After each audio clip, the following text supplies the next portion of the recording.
us the purpose and as well set the tone.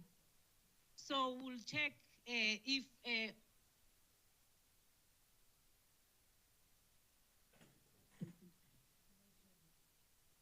I guess nature has called. Good morning, colleagues. Can you hear me? Can you see me? Yes, we can hear you. We can see you, Petronella. You can go ahead. Thank you. Thank you. Good morning to everybody. Good morning to the various provinces that are connected, Northwest, Limpopo, Gauteng, and Western Cape as the host province, as well as the Eastern Cape. As the Department of Communications and Digital Technologies, we are honored and pleased to have you as part of this International Women's Day commemorative support program for the Department of Communications and Digital Technologies. As indicated, my name is Petronella. My surname is Linders. I am currently responsible for gender, disability, youth and children within the Department of Communications and Digital Technologies. Our main mandate as the Department of Communications and Digital Technologies is to digitize South Africa and to enable South African citizens to have access to digital technologies for socio-economic development. And in the context of that, we are pleased today to commemorate and observe International Women's Day. International Women's Day has been observed for more than a century already now. The first International Women's Day was observed in the late 18th century, and it started out as a day that was specifically focusing on the unequal treatment of women in the workplace, specifically as far as payment of salaries were concerned. And if we think about it, we are still sitting with that same challenge today, more than a century later, that most women are still underpaid and overworked in most instances. However, it has then moved and it is now commemorated and celebrated around the world on the 8th of March annually. And the primary objective of this day is to ensure that we take stock of where women are globally as far as gender equality and enabling women to access opportunities and enabling women to develop themselves within the context of a very patriotic world and environment. Secondly, the aim of this day is to celebrate the achievements of women across the world as we navigate our participation in this environment. And thirdly, it is to craft a way forward around new opportunities that may have presented itself within that year that we are commemorating. And in the context of this year, we are all very much aware of the fact that we have been faced with the COVID-19 pandemic for the past 2 years. We have been, in the South African context, been unfortunate to have unrests and a lot of challenges in our country in the 2021 calendar year, where many people lost their lives and many businesses had to close down. And in all of that, women were the ones that bear the most brunt in terms of their development, their educational opportunities, as well as in ensuring them to be able to craft a way forward. However, we are also pleased that we can celebrate that as the South African government, we have a number of female leaders in Parliament. We, as the Department of Digital Communications and Technologies, we are pleased to note that we have a female leader as our minister, and we also have a female leader as our acting director general. And as that having been said, the Department of Communications is committed to ensuring that we provide platforms for women to be able to engage. And today is one of those platforms, which is the dialogue for women and young women, specifically in observing International Women's Day. And the theme for this year is gender equality in a sustained environment. So for us to have gender equality in a sustained environment as the Department of Communications, our primary purpose of this dialogue is then to discuss the following. Firstly, to talk about how do we combat gender-based violence and curb gender-based violence from an online technological perspective, ensuring that we provide information and we provide insight into how technology can combat gender-based violence. Secondly, the purpose is to discuss what are the opportunities that are available as a result of the fourth industrial revolution that is provided to women to enable them to enhance themselves educationally, but primarily as female entrepreneurs. So that's the second purpose, to discuss what are the opportunities the 4IR presents for you as young women and women to enable yourselves to enhance your businesses, but also maybe to consider starting a business in the SMME, in the digital technology environment. And then thirdly, it is to generally discuss what is the opportunities that the fourth industrial revolution provides generally for the enhancement of gender equality and for the enabling of the empowering of women generally through the use of technologies. So those are the three objectives that we want to achieve with this dialogue. But we would also like you to engage robustly and to ask questions and to engage the speakers and the presenters. We have a range of speakers and presenters that will be engaging us today, that will be talking about online safety, that will be talking about SMME development in the digital environment, that will be talking about digital technology and how it can enhance your lives socially and economically. We have our state-owned companies that reports to Parliament through our minister that will be participating in this event and in this activity. And we would like you, as the young women from Eastern Cape, Northwest, Limpopo, Gauteng, and in particular Western Cape, to engage robustly. That is the third objective of this day. And ultimately, it's about us as women of South Africa taking a stance and looking back as our country globally, seeing how are we doing internationally when it comes to the international platforms as far as the work done to enhance gender equality. And hence, we also have invited the Department of International Relations to share information around the international platform and peace and security. We have also invited the Ministry for Women, Youth and Persons with Disabilities to talk to us around how do we engage as stakeholders around issues relating to women's empowerment on this International Women's Day support program.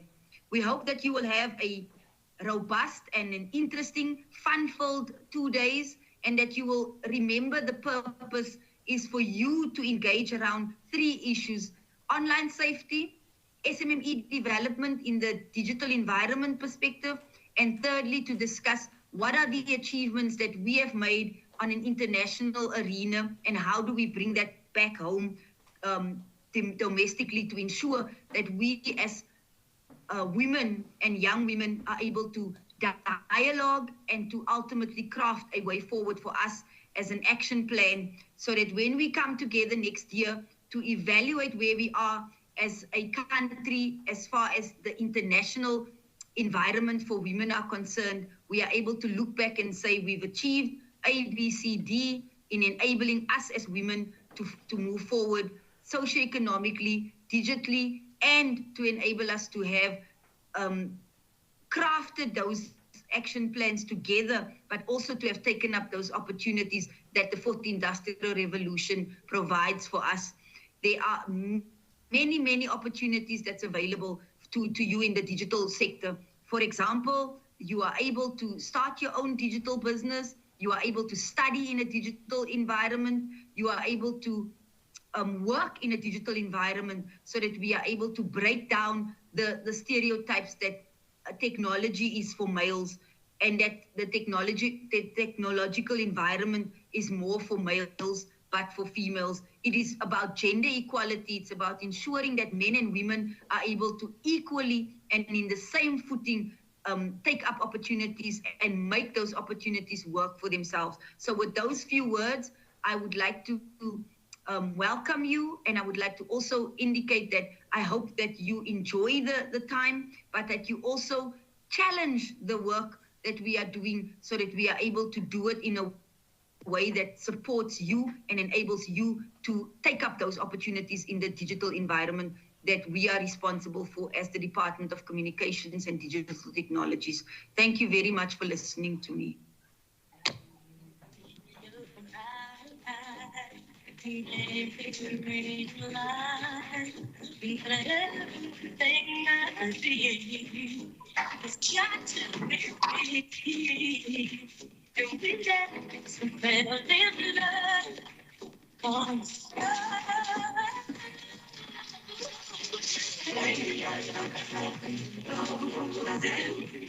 Just want you to dance a little bit. Yeah, just to feel, to be alive. The next speaker, thank you, Ms. Linders. Thank you, Ms. Linders. The next speaker, it will be exactly the international relations, DECO. We will have Ms. Homo. As you can see her on the screen, she's very light. So, you won't say you can't see her. So she's on the line. She requested that we put a music on her before her presentation. And, you know, if you see her body, you'll see that the music came at the right time. Okay, so colleagues, Zakele, can you put a little bit of music to allow, to welcome DECO, Department of International Relations, Ms. Homo, Karen Homo.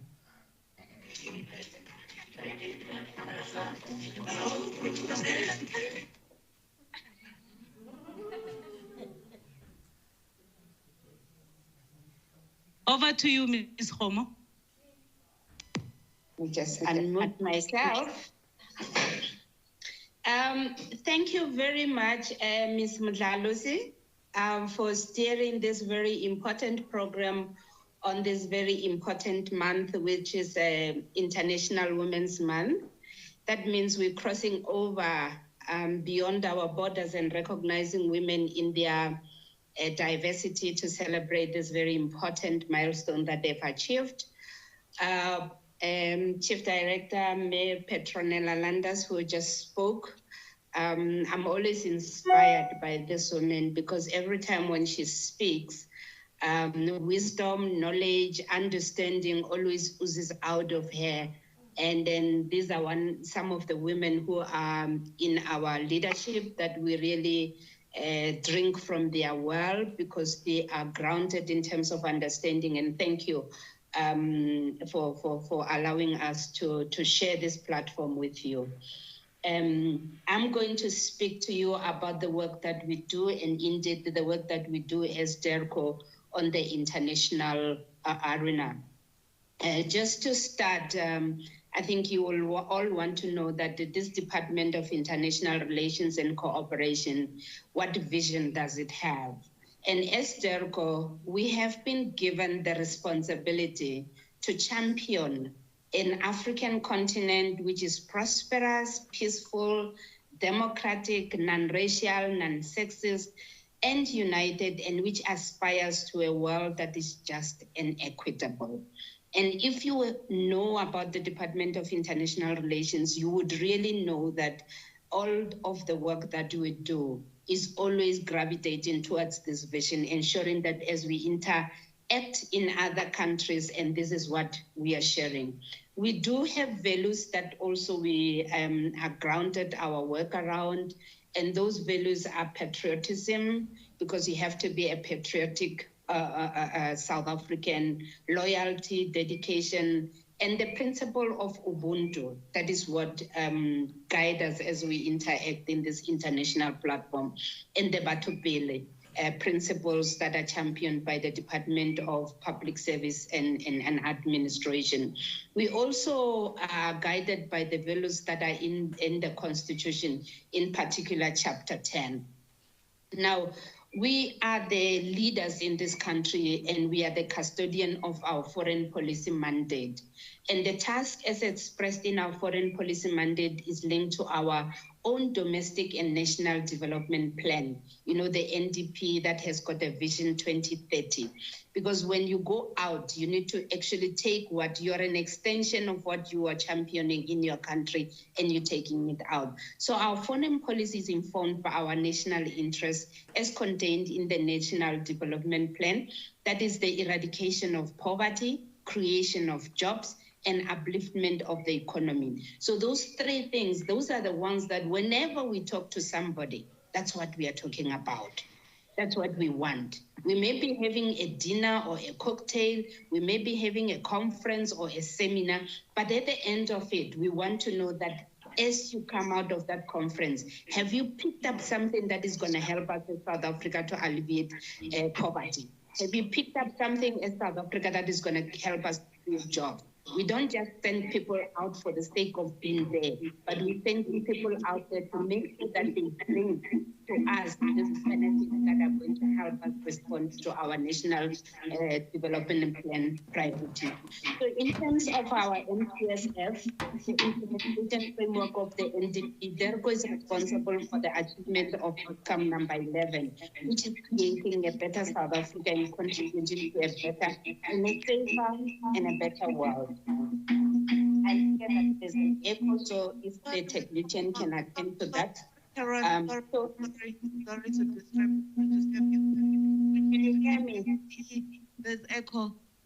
There is an echo. I can also hear it. Is it from my side? No.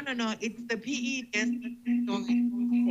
Should I continue? Please mute, colleagues. If you're not speaking, please mute. Thank you so much. You can continue, Ms. Coleman.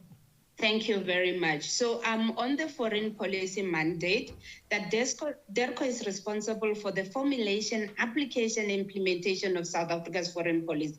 That is anchored on the African agenda, and that is why you always have the president, the minister, always being passionate about what Africa is doing in general, and South Africa included in that. Strong South-South cooperation, partnership with countries of the North, and our active participation in institution of global governance. If we don't participate in institution of global governance, there is no way that you cannot work to achieve those three priorities that I've indicated prior.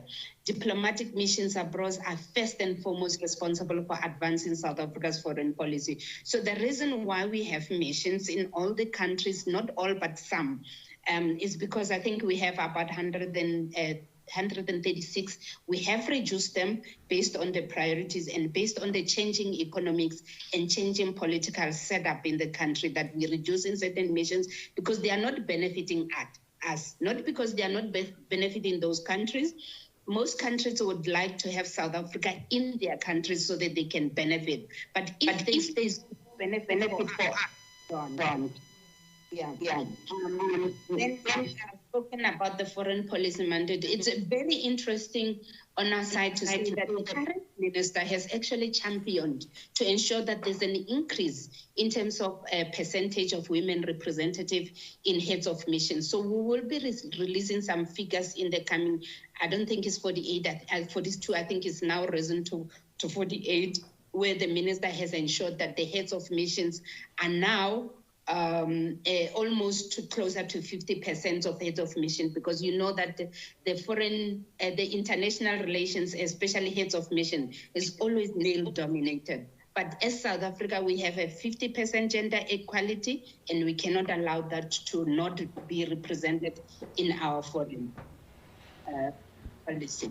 Now, DERCO enables South Africa to deliver on its national priorities through the following economic diplomacy. So increased trade, foreign direct investment, skills transfer, and tourism. The increase in South Africa bilateral trade and investment contributes in addressing the triple challenges of poverty, unemployment, and inequality. So that's what we do.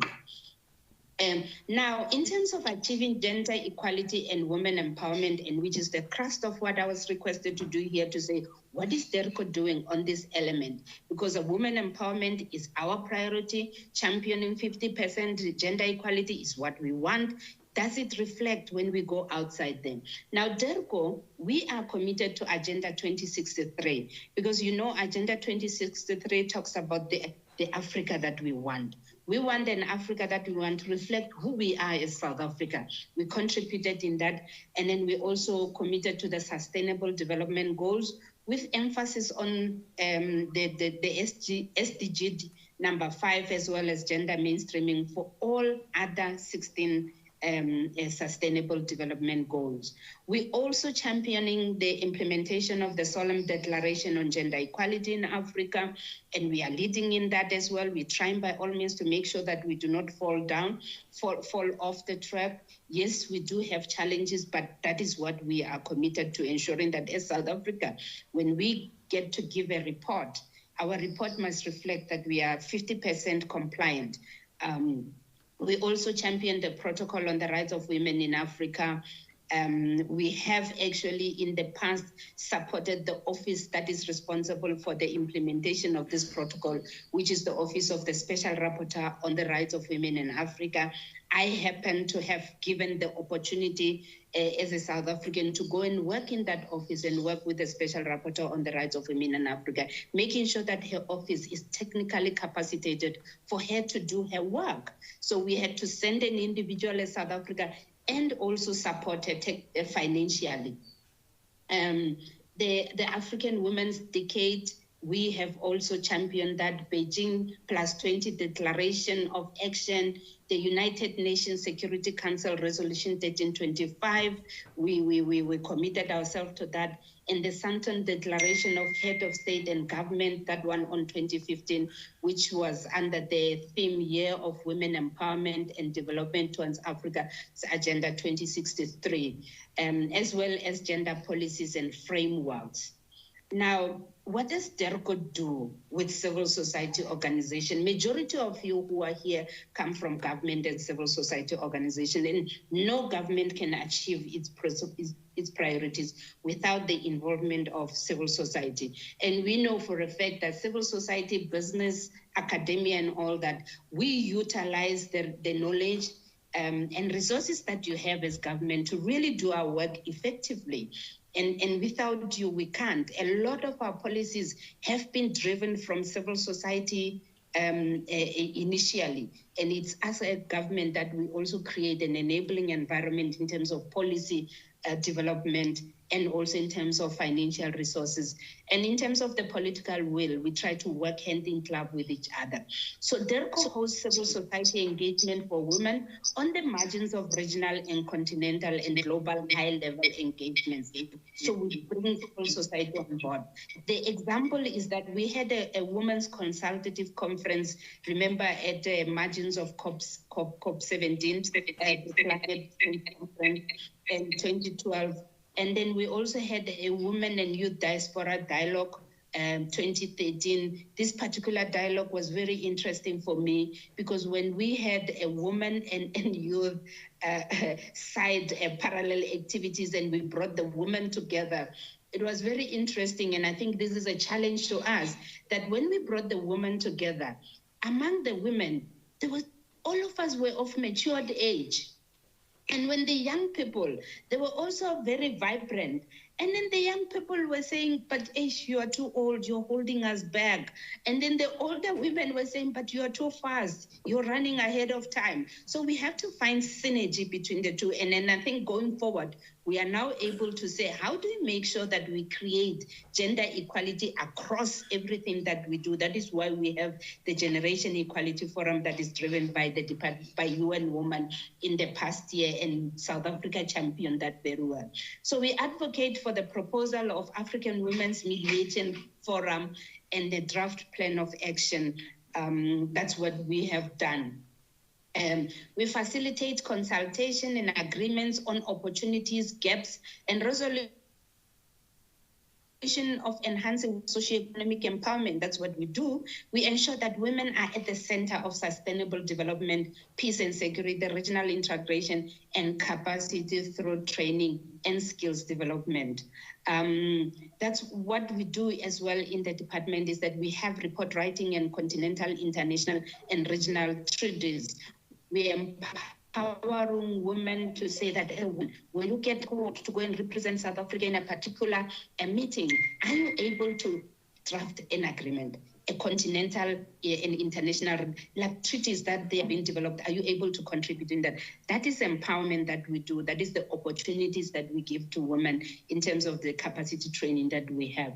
We also have a capacity training on mediation, negotiation, conflict resolution, and peacekeeping. And this one has been very sustainable. Every year in August, we have women from South Africa, from different provinces who will come in to train. And what we are trying to do is that women naturally have been negotiating peace, have been resolving conflict.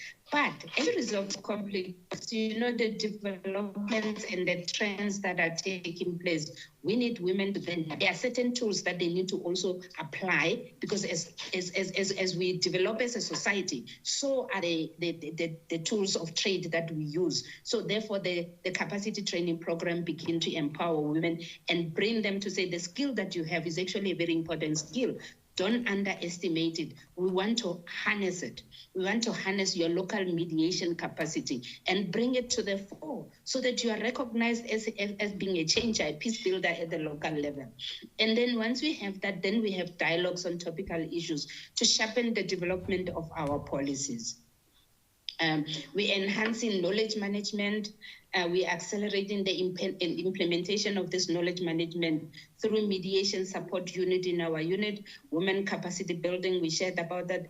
And also when ambassadors are coming back from posting and they are really now no longer able to work because you have to retire at the age of 65, we don't want to lose that knowledge. We don't want to lose that experience. So we have created an association of former ambassadors, and those are the think tank. They also help the current administration in terms of their knowledge that they've acquired in previous experiences. We have a Gertrude Shope annual dialogue forum. A lot of you may have participated in it, that we hold at the end of our capacity training program. And then that has been initiated since 2015. It brings different kinds of women who are mediators and shares experiences. And then we're also developing some kind of a database so that we can have a list of these women. And this Gertrude Shope mediation program, it creates a platform of experience sharing on efforts of mediation and peace building from role players. You know, if you are a woman and you've taken part in a service delivery protest and you play the role of diffusing, de-escalating the kind of conflict that is there, know that you are a mediator. You have been able to actually able to de-escalate violence from increasing to a magnitude level where we can. The women who have helped in resolving the conflict during the 19 July unrest and looting, those women need to actually look deep into themselves and say, but maybe we need to contact the court and find a way of saying, when there's conflict, how do you make sure that we de-escalate it? We bring it down. We don't fuel it. You don't put petrol. You rather put water. We train on those skills. And then we do have a youth development, because I think that the future is young. The future of South Africa is very young. And if we do not pay attention to the young people, I don't know what we are going to have. Me, I'm very interested in empowering young people. You know why? Because my old age is in the hands of those young people. And I want to age in the hands of young people who are knowledgeable, who are caring, who are responsible. So we do have a youth element in our program where we are hosting commemorative youth days during the youth month. And then we have a program as well of capacity training for young people. And we're taking young people from schools. I'll tell you what we did is that during the Fees Must Fall what we did is that we saw young people rising up, but some of them being very destructive in how they read their issues. So we then took young people from different institutions of higher learning and brought them to DERCO, and then we took them through the conflict resolution and mediation. So we have young people now who have got skills in terms of how do you de-escalate conflict when it comes. So, and that program is an annual program as well. We use it as a celebration pet project for Youth Month. But I think COVID-19 has actually disrupted a lot of our planning. So now this year's one might actually take place in June, and if not in June, it will take place towards the end of the year. I've spoken about that youth training was demonstrated or was a demonstration of the department awareness of the crucial role young people play in South Africa. And then this training is a strategic response to the African Union's call for its member states to implement and domestication of Agenda 2063, and it's tied to aspiration number 6 of Agenda 2063, which promotes an African continent where people development is driven, relying on the potential of the young people. We knew that the AU had a theme where we were talking about harnessing the democratic dividend of young people, and then that is why we had to focus on that. Before I now move into another area that you wanted, I just want to ask you, because you've been listening for me for such a long time, let us all stand up and then let's dance to this tune that we are going to have right now, which is our song for peace. It was developed and it's called Khululeka, and then I'll continue for 2 minutes after this. Over to you, IT support, if you can just play the music. Thank you.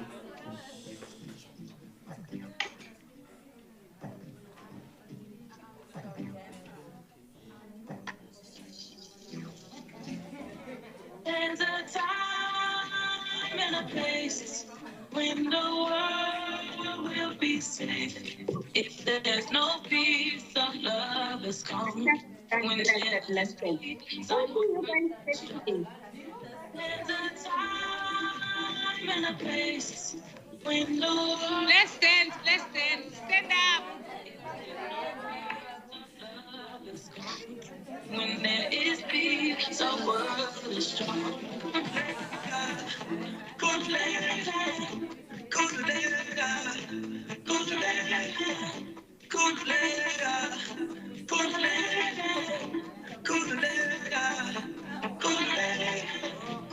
Watinta bafazi watintimboboto. Watinta bafazi watintimboboto.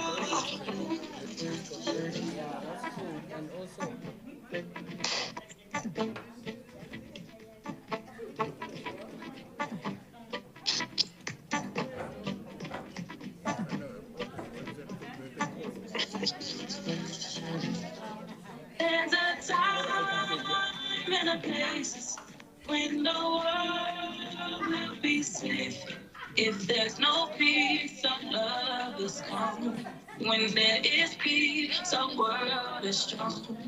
There's a time. Thank you very much. Thank you very much, Miss. Miss Homo, you can continue. Thank you very much. That was just an icebreaker and to get you to shake up a little bit. I want to tell you about this song. We want to promote this song. This is the song, the Peace Song for South Africa. It's a song that is accompanying our National Action Plan on Women, Peace and Security. This National Action Plan is an implementation of Resolution 1325 of South Africa. Now let's go into the milestone. I just have 2 more slides. The others, I'm not gonna go through them because you wanted me to share with you our National Action Plan. Now the National Action Plan is that as South Africa, as we accept certain resolution at the United Nations level, we then ask that we are going to implement them so that when we implement them, we are able to then do what we are requested at an international level. Now, DIRCO launched, South Africa actually launched the National Action Plan in March 2021. That National Action Plan has got a vision which says we want to sustain peace and security, equality for women, girls, and gender non-conforming persons. I'm emphasizing this because remember what I said our international participation is informed by our national priorities. In South Africa, all persons who do not want to be gender conforming are protected under the law. Now we have put this in our own National Action Plan. This is one of the National Action Plan across the globe that has got an expression of protection of the LGBTQI community. So that's what we have. And then the mission for that National Action Plan is to create safer, peaceful South Africa, Africa and the world for women and girls and gender non-conforming persons again, enabling meaningful participation for women in peace processes and prioritizing their needs and experiences and agency in a conflict and non-conflict context. So the National Action Plan, that is what, it has a number of priorities, objectives that are listed here. I will not take you through them. I think that this presentation will be made available because I don't want to take your time. So that's what we have. And this slide, I'm going to skip it because I've already spoken about the National Action Plan. And in conclusion, Program Director, Ms. Mdlalose, is as today is the theme that we are celebrating International Women's Day. And then the theme is about gender equality today for sustainable tomorrow. We pay tribute to women whose role in conflict resolution, peace building, mediation, negotiation surpasses the people that documented it in many history books. You know, history books are written majority by men, but it's about time that we talk about her story. And this is the look of our her story. Last year, we were celebrating a woman like Charlotte Maxeke, a multifaceted icon through her words. Charlotte Maxeke believed in this. He said, if you can rise, bring somebody with you. If you can rise, bring somebody with you. You know, and I think this is a principle that we need to embrace as women, to say for every step that we are taking, is it possible that we can look on both our sides, to the left, to the right, and backward and see that is there somebody that you can really bring up with you. That is Charlotte Maxeke. And then we need to look at other women like Menokutela Dube, who was the first South African woman to found a school, a pioneer to found a school. So we need to actually celebrate women like that. She contributed to, excuse me, sorry about that. She contributed to the growth of what was to become an African National Congress, the biggest organization in our country. She contributed to its establishment. And an International Women's Day is not about South African women, it's about women outside our borders. We have women called Amina Sugera. Amina Sugera was a Hausa Muslim warrior queen of the royal family in Nigeria. And she was credited for introducing the cultivation of kola nuts in the region. That is an economic entrepreneur per excellence. She ruled and she helped develop farming and agriculture. The theme for this month celebration is talking about climate change, is talking about agriculture, is talking about food security. And when you want to look at women who have made a mark in the past, there she is, your woman, not a South African, a Nigerian. We have Maya Asentewa warrior, a queen mother as well. She also she known in the history of African reactions and responses of European power better than Nina Asiento of the Asante as well. And she's a Ghanaian. She was the military leader of what is known as the Ya Asanda War. She was a warrior. So this woman is a warrior linked to our peace, linked to our mediation, linked to our negotiation. I just gonna run through this. And we have another woman called Fanmuliao Ranzo Kuti. I'll just put Kuti. Sorry for my tongue twisting. I'm also trying to be very quick.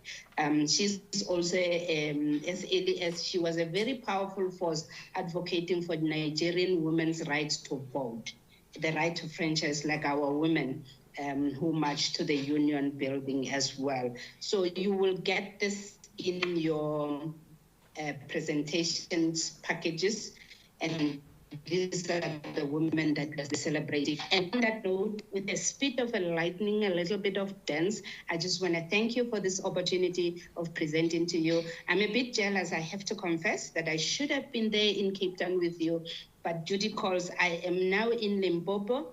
The Deputy Minister will be addressing the community of Mohopong in Nabuam Strait. So I'm speaking here from a place where I've booked in. And after this, I'll be with you for a few minutes. I have to run to a meeting where we are going to be receiving a briefing about the engagement that our Deputy Minister is having. And that's the reason why I'm not with you physically in Cape Town. Mem Dlalose Melanders, let me thank you for this opportunity. I thank you.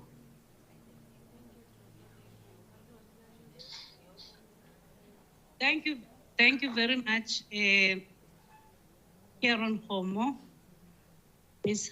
Karen Homo, I think you have forgotten something just to tell women about the training that your department is running in terms of the safety, or you can explain it better so that wherever they are, whenever it starts, they will be able to attend. Can you say something on that one?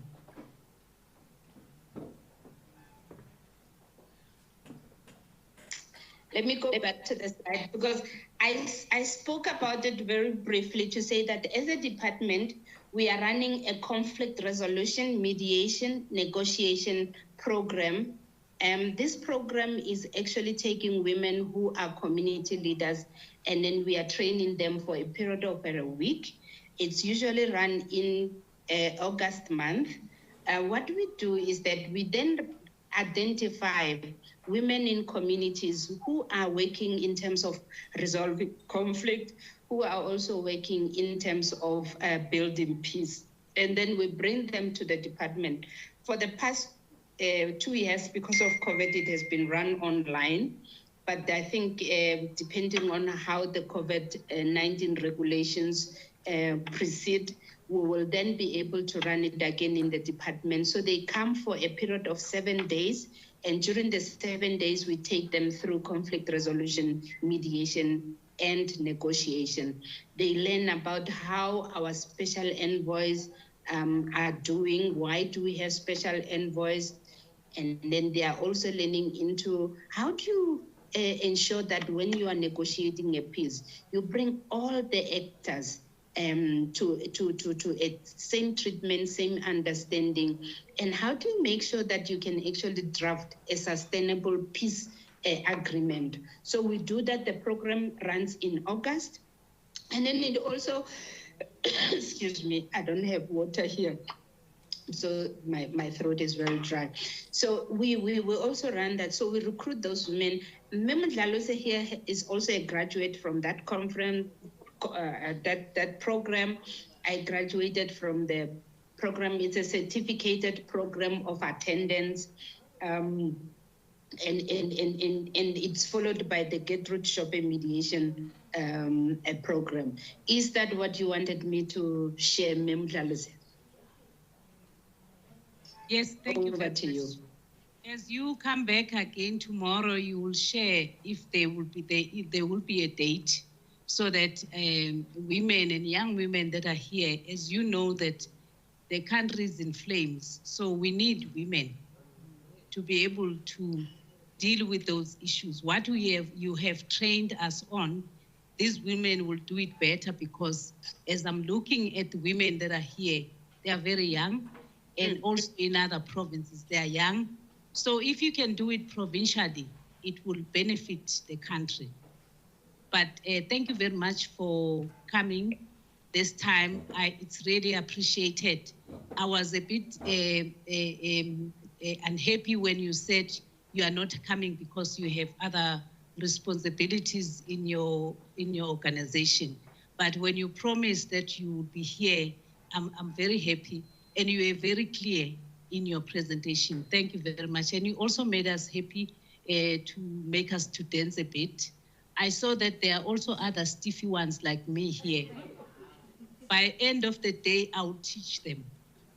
Because I saw there were two colleagues here who were doing that dance that is young dance, but one day I'll find it. So thank you very much, Karen. Please join us again. I have forgotten to mention that there are also other departments that have joined us online. We also have small business. I don't know what happened, Sipogas. The Department of Small Business was supposed to present, but I think the program, when it went for design, it removed her name. Unomvula was supposed to present to us. So she's not convinced that she must present if she's not in the program, but I think she will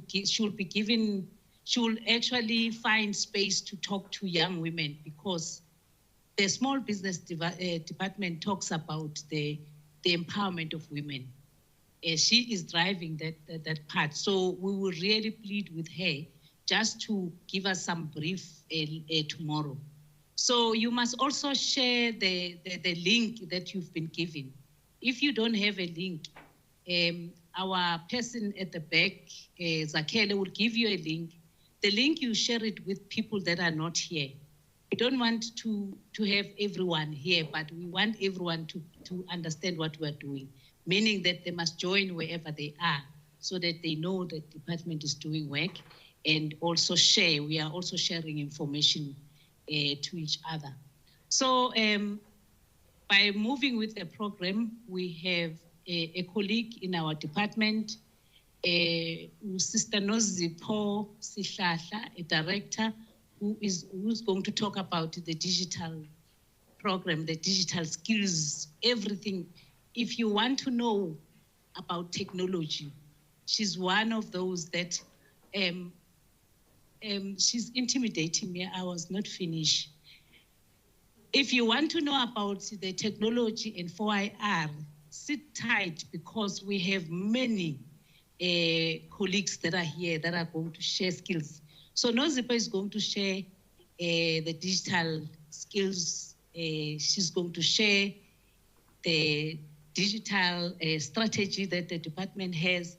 She's also going to share the skills. I mean the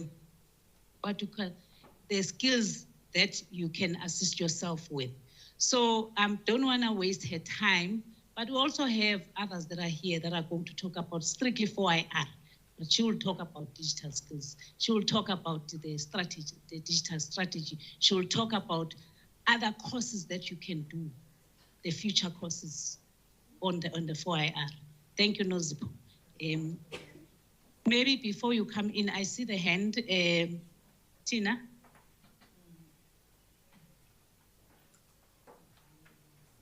Yeah. We were told when we arrived here that they have some challenges with internet, but I'm not sure if it's ready now. Is it ready? No, it's not ready. So what the problem is okay, maybe you can log on mine. I don't know if it can carry everyone, but it's written iPad 3. You can log on that one. While allowing Nozipho to come in, let me just say everyone that is on the platform is welcome. I'm not sure if Gauteng is online. Gauteng, when we started, Gauteng was not here. And I was told that they were waiting for the link. Gauteng, I see that Siafunda, Mr. Smile is part of the program. Faiza is also here. Oh, Gauteng. Oh yes, thank you very much. It's now we are complete. Over to you, Nozipho.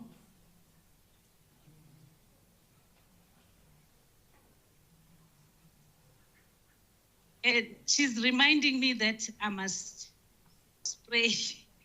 I actually forgot.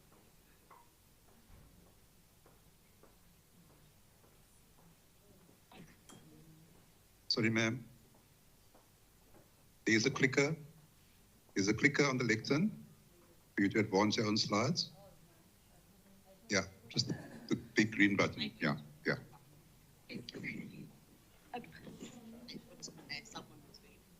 Okay. Thank you, Thandi, and good morning to everyone in the room. Especially good morning to all the women that are here to celebrate, but more importantly, to support the work that the department does, but not just the Department of Communications and Digital Technologies, the work that South Africa does. To ensure that, you know, women empowerment in South Africa is indeed a priority. The previous speaker intimidated me a bit when she said in another event where she was, the young women were saying, you are too old. And I was like, yo, I hope they don't tell me that, you know, when I go to the front. And then I tried to dance a bit so that people don't think that, she's also too old. I'm used to colleagues. I'm here this morning really to talk to you about the Digital and Future Skills Strategy. My name is Nozipho Sihlahla. I work for the government of South Africa in the Department of Communications and Digital Technologies and responsible for capacity development. I am an educator.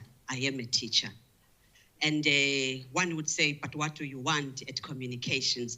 I believe that that's one of the most transversal skills that you can have, the one of a teacher, because it means you can be thrown into this deep end and you can be able to flow.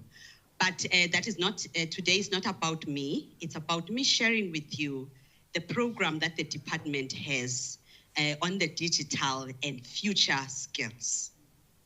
And I emphasize on the term future because there is a tendency to think when we talk digital, we're only focusing on that which has to do with technology. But the program that I will be presenting to you today is focusing on the digital skills, but that will influence the future of an individual. So the department has therefore developed a digital and future skills strategy, which was necessitated by a number of things. You know, moving into the digital environment from perhaps a converged environment from ICTs, it was necessary for us to look at what are the skills, therefore, that are required for this digital environment. So we had to develop a digital and future skills strategy. And then that digital and future skills strategy identified a strategic levers, which I'm going to talk about shortly. But it was followed by an implementation program, which looks at then how do we implement this? Because a strategy can be as good as a, you know, a good document out there, but if you do not have a way in how you are going to implement it, it's as good as not in existence. But this strategy also informed, you know, the Digital Economy Master Plan, which I think also it's a very important information that can be shared with the people that are in this meeting, even if it is post this meeting. And we believe that the digital and future skills are a vital component of South Africa's human resource capacity growth path. The reason we say so is because the young woman in front here, she said, where is the internet we are in an we are in a digital environment, and yet we do not have internet access. We can see that everything is getting digitalized. And the jobs that we have are getting digitized. The preparation, how to prepare food is getting digitized, and so on and so on. So which means that the digital skills become a very important component of one's life. And Chairperson, you didn't tell me how much time I have. I introduced myself well, and I said I'm a teacher, so teachers talk. I don't want to talk beyond my allocated time, so please help me with that one.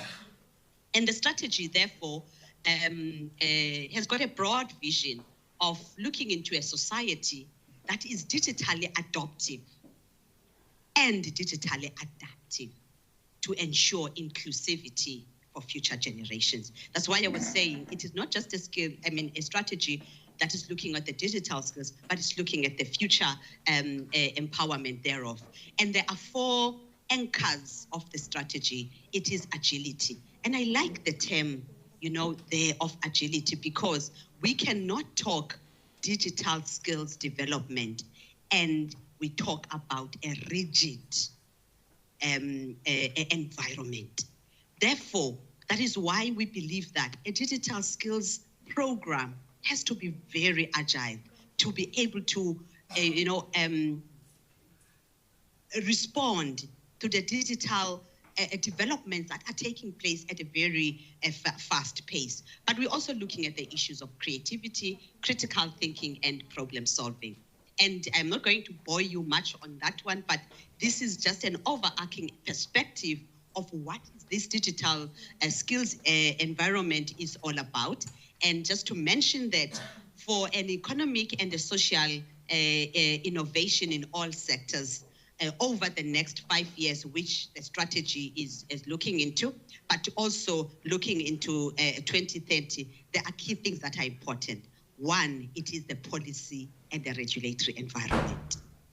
Because I think a number of times has been said to say, if you do not have conducive policy and regulatory environment, then you will not be able to do certain things. Why do I say so? Whilst I go back to agility, which is something that I'm going to talk about perhaps in the next slide. If you look at for example, the certification and accreditation of courses, there is such a need for an agile policy and regulatory environment there. So that is why it's important, therefore, for us to believe that policy and regulatory environment is very important. Thandi, when she was talking about the course that is being done on conflict resolution, there was mention of we graduated from that course. And, that's how South Africa sees or acknowledges somebody who has gone, undertaken certain knowledge. I must have a certificate. I must graduate, with a form of a certificate. But the digital environment says, I don't need a certificate, I need a badge.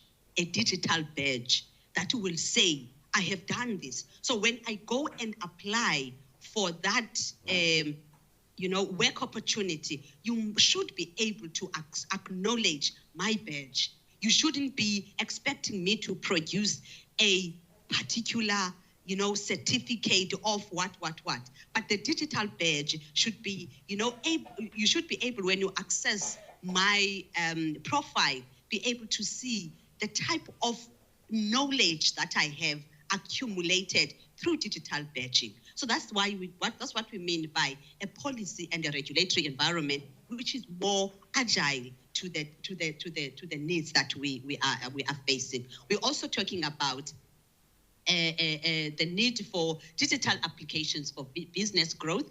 We're talking about digital skills and human resource development. And also we're looking at development of economic sectors, which requires innovation. And I think one of the speakers, when she was speaking here, Ms. Petronella Linders, did emphasize on the need to make sure that, women participate in the economic sectors of our country. And we believe that women have the potential to do so. And therefore, I'm just going to skip this. These are the different pillars of the strategy, because I will be talking to them shortly. And therefore, we then look at the number of areas and the number of skills and knowledge that is required for a digital skills environment. To mention just a few, we would like to anchor digital skills development into STEAMI, not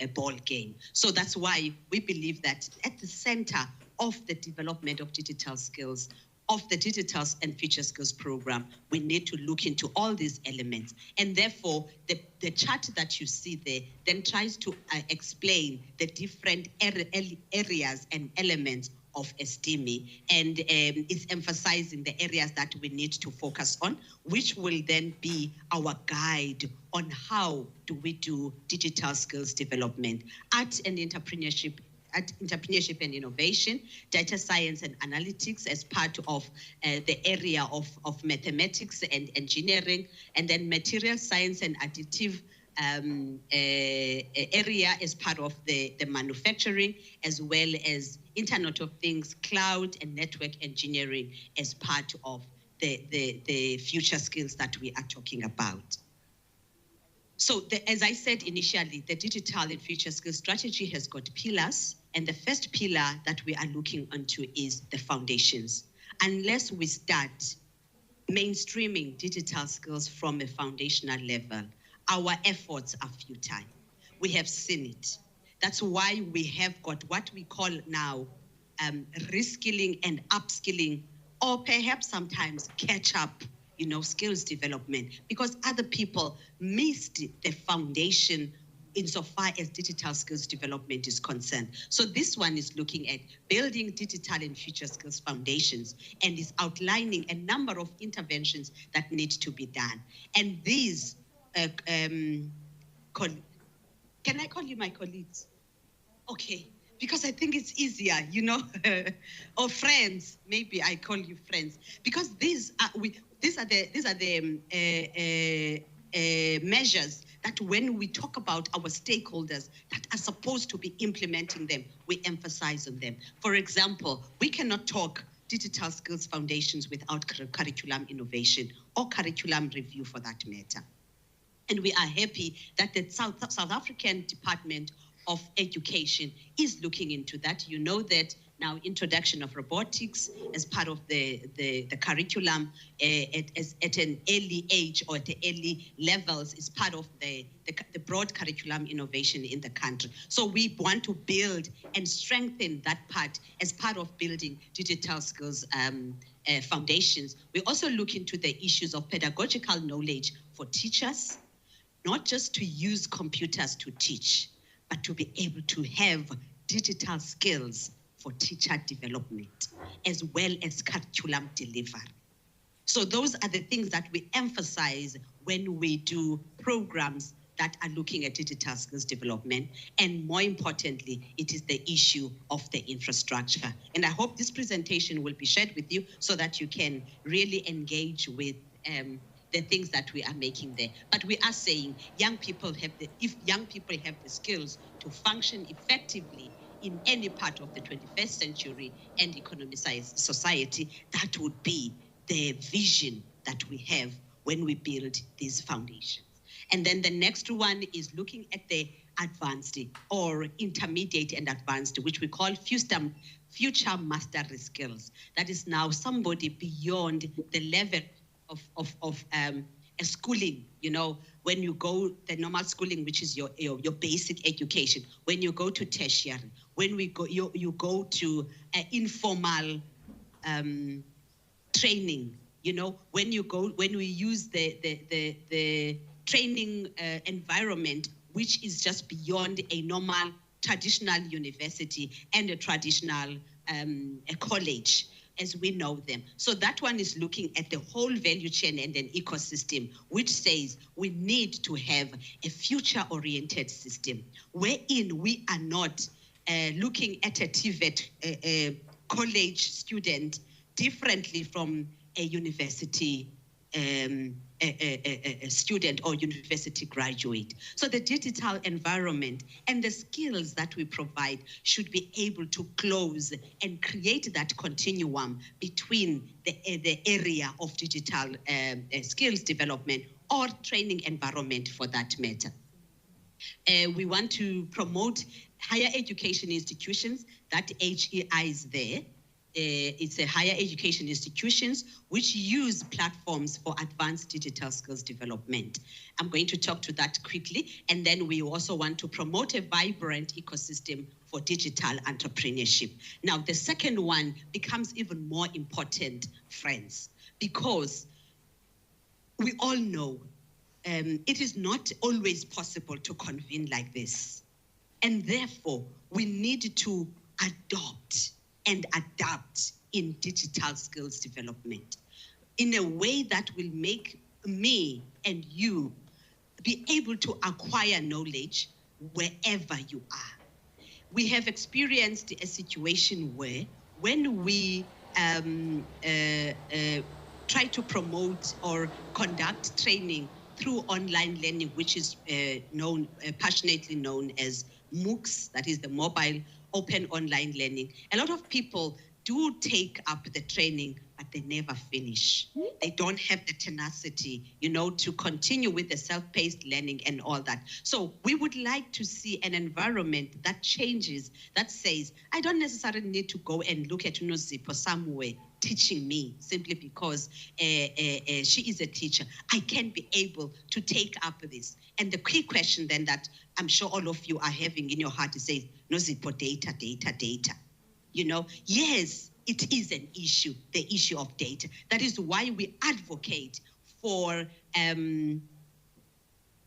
zero-rated, yes, that's the term I'm looking for, zero-rated education online platforms. That's the work that this department is preaching wherever we go to the policy. Remember I said a policy environment?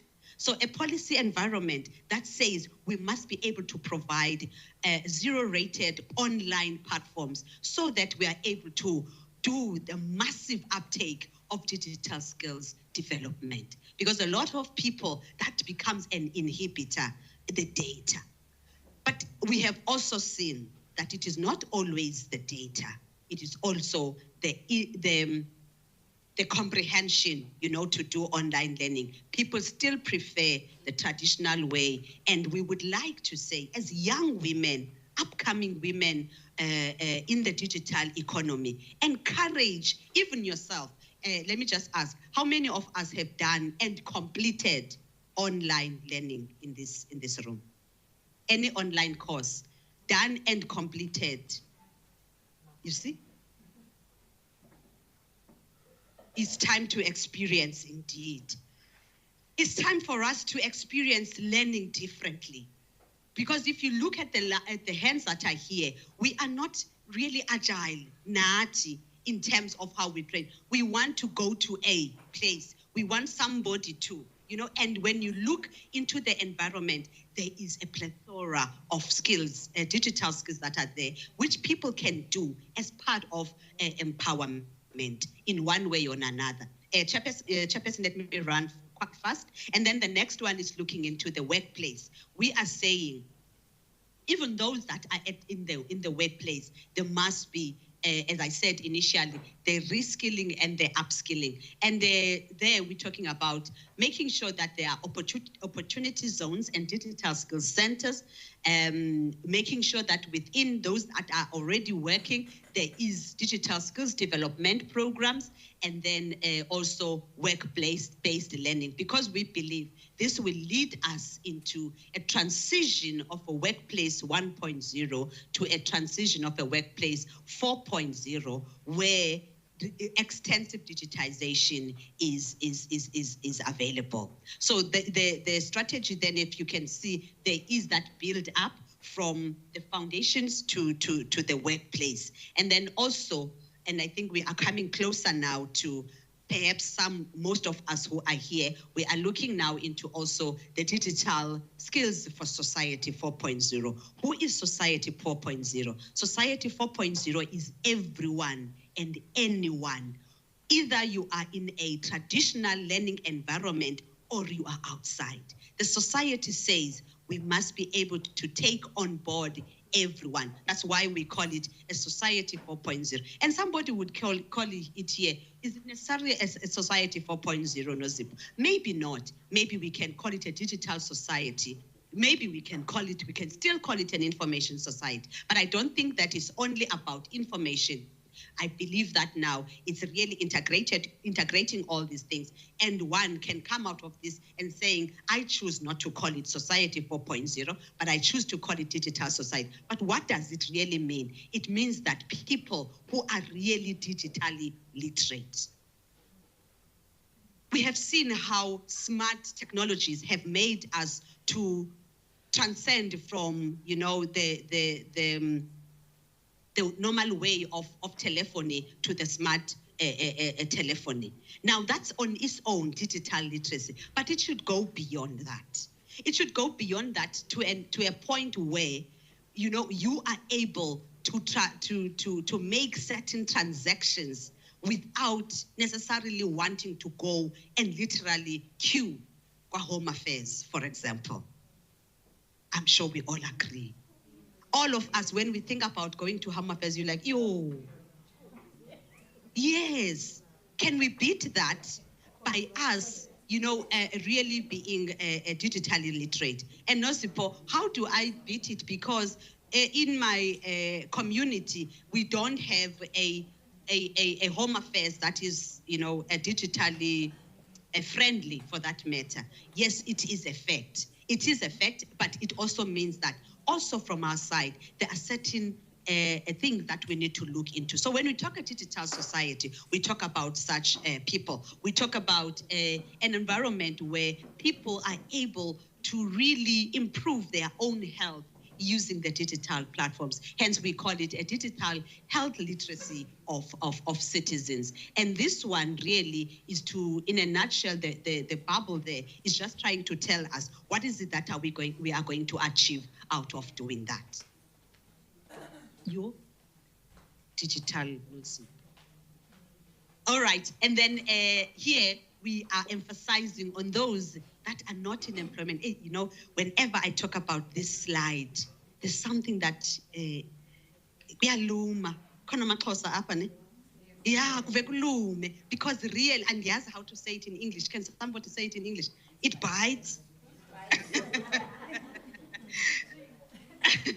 Yes, it becomes such a painful thing to talk about because needs, we even have an acronym which I don't like. Needs in South Africa is a bombshell. Those that are not in employment, education, or training. And we would like to vigorously, assist government of South Africa to address this. And I think the speaker that was speaking initially, I remember maybe it was Petronella or the speaker from DIRCO. They also spoke about this to say, what is it that we do to respond to the biggest challenge of unemployment, which leads to poverty in our country? And we believe that also we have got a role to play within the space of digital skills development, because if more people can accumulate and acquire the kind of skills that are required for the future, then they will be able to get out of that zone of being called a need.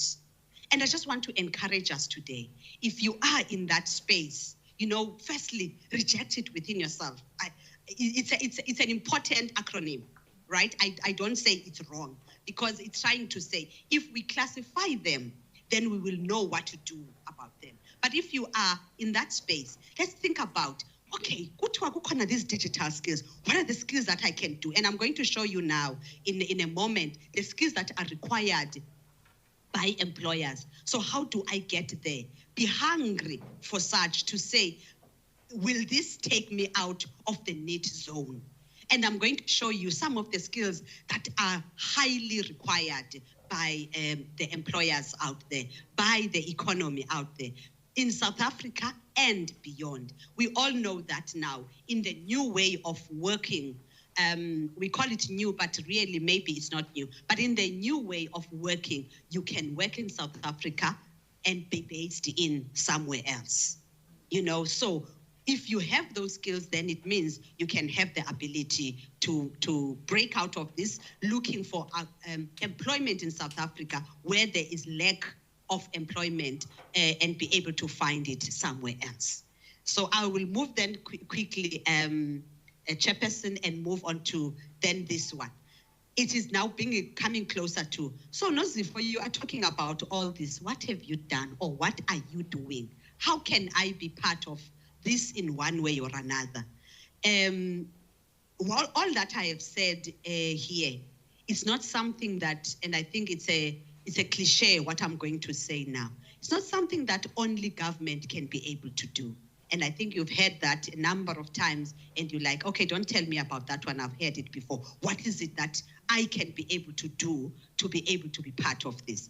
The department has got partnership with UN agencies and many other partnerships. I'm just going to mention this one today because I want to talk about those skills I was going to tell you about that are required by the employers. We're working with the digital skills for decent jobs for youth, for the NEET, with the UN agencies, ITU, ILO, and UNDP. And this flows from a global program, which is called the Decent Jobs for Youth. And as I said, I see some of us are squinting our eyes, trying to really look here. It doesn't look, the background it's not necessarily friendly. So as you read the interact with the slide later on, you will recall this slide is talking about the work that we do with the UNDP, ITU, and ILO. And it's focusing on increasing the number of young Africans in different countries. It says here target countries. South Africa is one of the target countries of the UN agencies to be able to access decent work in the digital economy through an iterative cycle of program implementation, partnership development, and understanding of what works. So that program is looking at beyond South Africa, but we are fortunate to be one of the countries that are having a partnership with that. And there are a number of things that they are doing. I am not going to waste more time and look into those, but I'm just going to go straight to what is the objective, and that is a beautiful young lady, ne? What is the objective with beautiful African hair? What is the objective of this project? Or no, not project. It's not a project.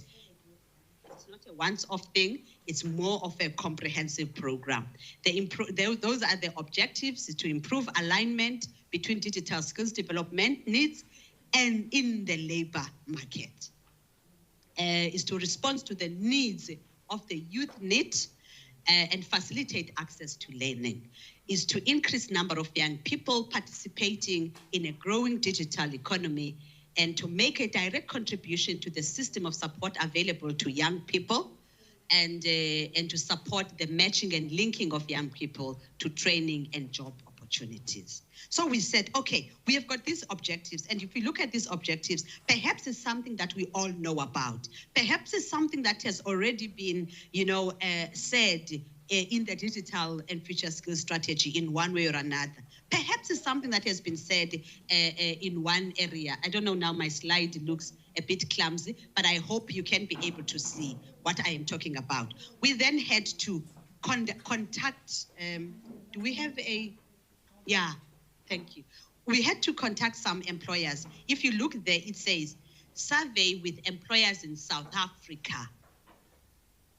categorization based on the ITU framework. What is the categorization? Is the skills that we categorize as basic digital skills, intermediate as well as advanced. And then we looked at the types of skills that can be in those categories. The question was, which of the skills do you think are still required insofar as by businesses or by employers when it comes to basic digital skills, intermediary skills, as well as the advanced skills? And you can see that there are those that are coming out. I hope I'm not distracted. The teacher in me now is taking over. I don't know where to stand, but I want to this is, if you look here, you can see that the graph or the bar charts are becoming much more pronounced as you go to the future digital skills. Big data being one of them, coding being one of them, digital graphics being one of them, AR, virtual reality, machine learning, Internet of Things, they are in this space. And they are picking up when you look at the need that is out there, which means that for us to be able to break out of the need, there is a need to build this capacity in our country. Because we cannot only stay here. So Department of Communications working with our entity, a most vibrant entity, NEMISA, I hope you know about them. We do a lot of work in building these skills. And NEMISA is hard at work breaking digital illiteracy in South Africa, which is part of the digital skills. But these skills are slowly and surely becoming less and less required. More and more of the skills that are required are here. And that is why now we need to look at how do we transcend people to be able to be part of this. There was a speech that was once made by our honorable president when she was talking about the fourth industrial revolution. And that's why I was saying to Tanda, I'm not very much qualified to talk about the fourth industrial revolution in its entirety. But when we talk about the fourth industrial revolution, he said, and I'm going to paraphrase what he said, the fourth industrial revolution has the potential to create more jobs and has the potential to diminish even more jobs. So which means that a lot of jobs or a lot of employment is diminishing somewhere, even in the digital environment and the digital skills that we need to build. However, there is a lot that is coming up. So this research is as recent as 2021. We had to do it again. And somebody saying, hey, Nyaktando researcher, government. Yes, because it helps us to be able to respond properly and to be able to respond in a way that is informative. So these are really even emphasized in South Africa because sometimes we use them as a benchmark from other countries. So these were coming up very much strongly from the skills that are required. That is why then the department would like to make sure that we build more capacity in, we work and support, the government of South Africa to build more capacity in those areas. Now, coding, digital graphics, and some of these skills, you find them online, even if you are not qualifying to do them, but in terms of the information. I heard Siyafunda CTC, a community training college, is online. That's what the chairperson said. They do even free webinars. And I'm sure they would lift up their hand if they are hearing me. They do free webinars on the coding for girls, coding for women, and so on and so on. And we would like to encourage you to take up those opportunities and not necessarily wait for a situation where somebody says, go, I'm coming to train you. It's slowly and surely becoming impossible to be doing physical trainings now and again. So let's take up the opportunities that come through webinars because they give us information. They are part of digital skills awareness. The department itself, working with NEMISA, we have got digital skills awareness programs. And if you would like to hear about that, please log into the NEMISA website, because there are advertising, you know, those webinar kind of digital awareness programs that we do. What is the purpose? The purpose is to really make sure that people comprehend what is it that we are talking about. So, that's my alarm. People can comprehend what we are talking about. They can also uptake and enroll on the courses that we give to them. And please, I understand the issue of online. NEMISA has got 0-rated learning platforms. So we can also be able to be part of that.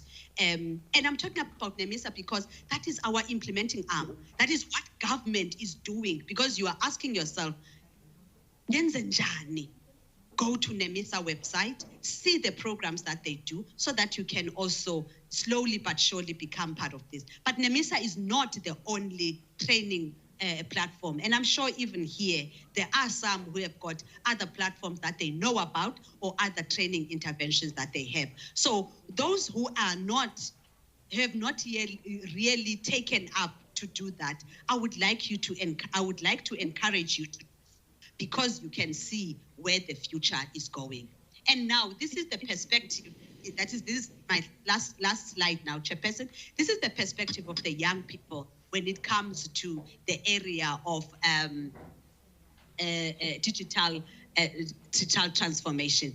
A lot of them still believe that financial support and internet access are the most important to be able to acquire digital skills. And I think it's really summing up what I was saying in really one sentence. And they believe that if we could have a cheaper internet, if we could have better connectivity and financial support, and I think financial support is everybody's need. But if we're now to have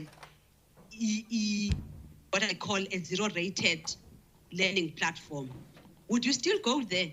Or ufuna fakimali uzokubona? You know, there is also that idea of thinking that if we are given money, we can be able to study. And I would like us to really shift a little bit that perspective, as important as it is.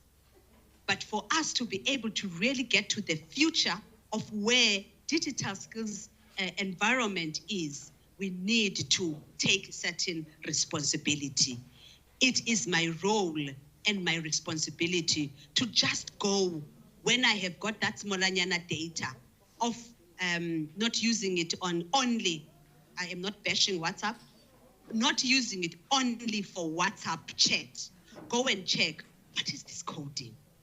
You know, what are the elements of coding that are there? In that way, we are empowering ourselves and we can be able to move to that regard. The chairperson is coming up whilst I am also flagging my thank you slide. And I hope you will be able, when you interact with our presentation, you will be able to get more information. But we also have the documents themselves. A lot of people don't necessarily like to read those documents. They want to go to the, summary. That's why I have tried to summarize it as much as possible, because I was only given 25 minutes, which I think I've taken more than that. Thank you, Chairperson, and thank you so much for being such good listeners.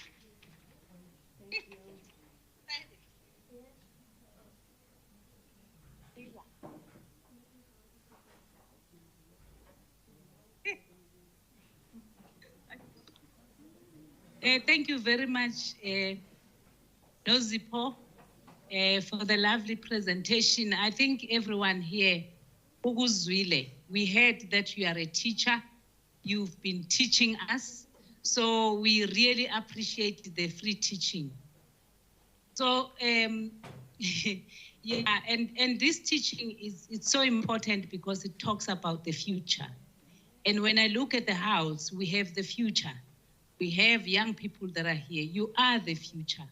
everything that she has said, it's so important. And we are happy that the whole house is full of young people, including the provinces that are connected. I saw that, but also the future cannot be a future without us as the old ones. I remember you are our children, but we must also learn technology and Nozipho. So every time as you speak about the future, you must also include women, because Tinati Pela, we must carry them. And when they speak at home, we must not be quiet and must also participate in those discussions. But thank you very much. This is a lovely presentation you have given us. I've been cautioned that there is also very important information that it must be shared. But before that information, we have organizations that have joined us. I will start by saying we have Women's Net, maybe just to allow Women's Net to wave because she's here.